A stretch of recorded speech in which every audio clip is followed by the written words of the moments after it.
Hi everyone, welcome back to my YouTube channel. Many iPhone users search for ways to find their Apple ID password, especially when signing into a new device, downloading apps, or changing important settings.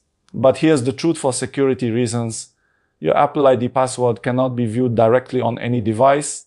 Apple never stores passwords in a readable form. However, the good news is that you can reset or recover access to your Apple ID in just a few minutes, and that's exactly what this video will guide you through. First, let's talk about the easiest method of resetting your Apple ID password directly from your iPhone. Open the Settings app, tap your name at the top, then go to Sign in and Security. From here, tap Change Password. If your device is already unlocked with Face ID, Touch ID, or a passcode, Apple will let you create a new password instantly. This is the fastest and safest way to regain access.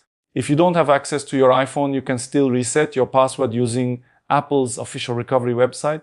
Simply go to I forgot, Apple, come on any browser, enter your Apple ID email address and follow the on-screen steps.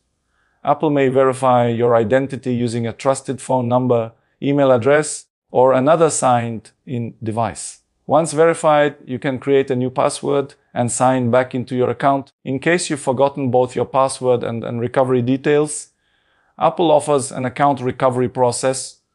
This can take some time, but it's designed to protect your data.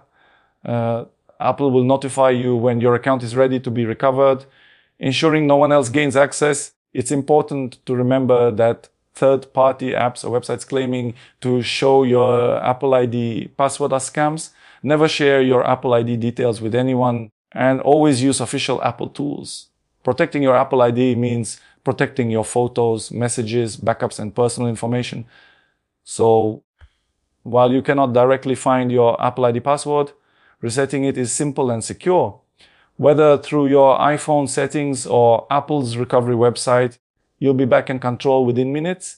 If this video helped you, don't forget to like, subscribe, and turn on notifications for more easy iPhone tips and fixes.